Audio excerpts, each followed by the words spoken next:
for some of the largest cyber attacks in the history of this country. A decade ago, it was a Chinese-based operation that targeted systems at Lockheed Martin, NASA, the Sandia National Labs, and the Army's Redstone Arsenal over a period of 3 years. In 2008, networks in China were accused of compromising White House computers. A year later, Operation Aurora, a cyber attack on Google, was traced to, yes, China.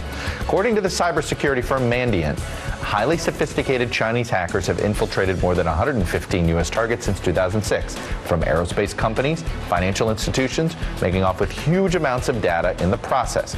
Perpetrators have been traced back to this building. It's a Shanghai high-rise that is headquarters for Unit 61398 of the Chinese Army. Recent incidents have piqued U.S. concern about the possibility of a much more damaging attack on American infrastructure, something outgoing Defense Secretary Leon Panetta touched on earlier this month. It is very possible that the next Pearl Harbor could be a cyber attack.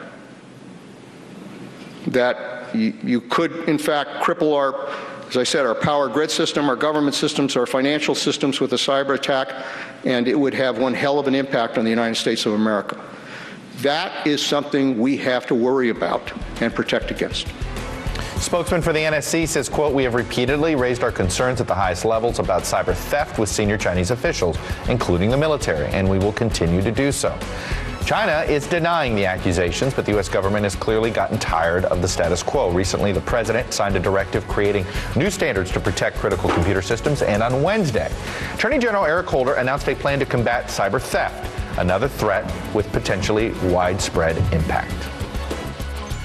This type of crime can have significant impacts not only on our country's economic well-being, but on our national security as well, allowing hostile states to obtain data and technology that could endanger American lives, expose our energy, financial, or other sensitive sectors to massive losses, or make our infrastructure more vulnerable to attack.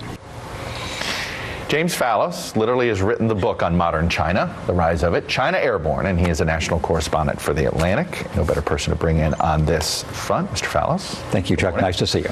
Let's start with what is it that China is doing here? Why do they want to do all of these cyber attacks? Is it simply a way to try to catch up on technology? I think it's a lot of different things. And over the decade, as you said, there have been all sorts of allegations and proof. And it's partly it's just random hackers. Partly it's ordinary crooks, people trying to scam your email account and mine, as they successfully did once. Partly it's corporations. For example, Coca-Cola was in the middle of big merger talks a couple of years ago, and it felt as if its trade secrets were stolen. That merger didn't go through. And partly it is military and security. The Chinese military just trying to find what's happening on the U.S. side. The U.S. military is so far ahead of China in almost all ways that it's advantageous in any of these fields for the Chinese to sneak in. I wanted you, there was an interesting quote from the House Intelligence Chairman, Mike Rogers. He says, right now there is no incentive for the Chinese to stop doing this. If we don't create a high price, it's only going to keep accelerating.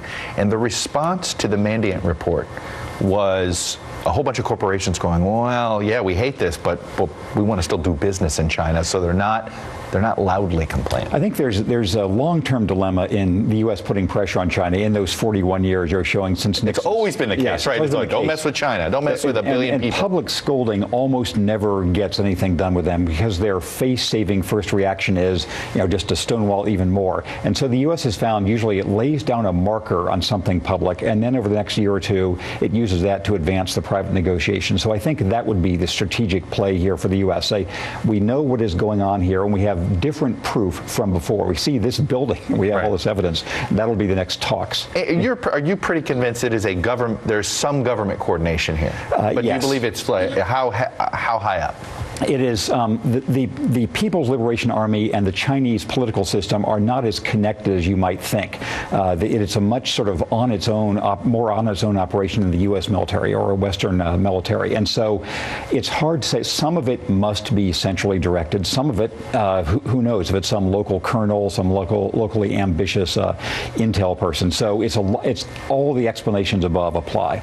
I have heard from intelligence officials I've talked with about cyber threats. They will say there are more attacks coming from China but the more sophisticated attacks actually come from Russia. Yes, that's what I've heard too, that China is one of the main perpetrators here, but not the only one, and often not the most damaging. Also, the same officials you talked to point out that the U.S. is no slouch in this field. Right. The Chinese are well aware of that. And that's become a big one of, obviously, yes. they used it, and you heard an administration official sort of defend it and say, well, what they did with Stuxnet in Iran, they don't acknowledge that they ever did it, but they say they've only used it for national security purposes.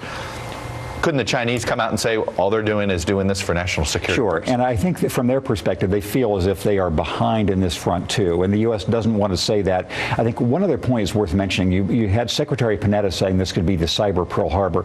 It's worth remembering that would be the case only if we were already at war for some other reason. You know, it's not, the U.S. is not going to take down the Chinese infrastructure, nor our infrastructure. And again, this is not the motivation of the Chinese. Exactly. It is to simply, we think, to steal secrets. Yes, and I think the corporate secret stealing is probably That's probably yes. not. You think that's the most destructive to U.S. national interest, and that's I think where the U.S. negotiators will be hammering hardest next month, next year, 5 years from now. And one other point: it's in the Chinese interest to clean this up, because otherwise their economy will never become a modern one if they have these practices. I was just going to say, isn't the leverage? Mike Rogers says there's no incentive to stop doing it. Isn't the leverage of Fortune 500 companies saying, you know what, maybe I won't do business in China? Yes, they won't do business there, and China will never get its own Fortune 500 companies if it's this kind of wild That's west. what they really yes, they do exactly. Want. Jim Fallon, like I said, the man who literally has written the book on modern China.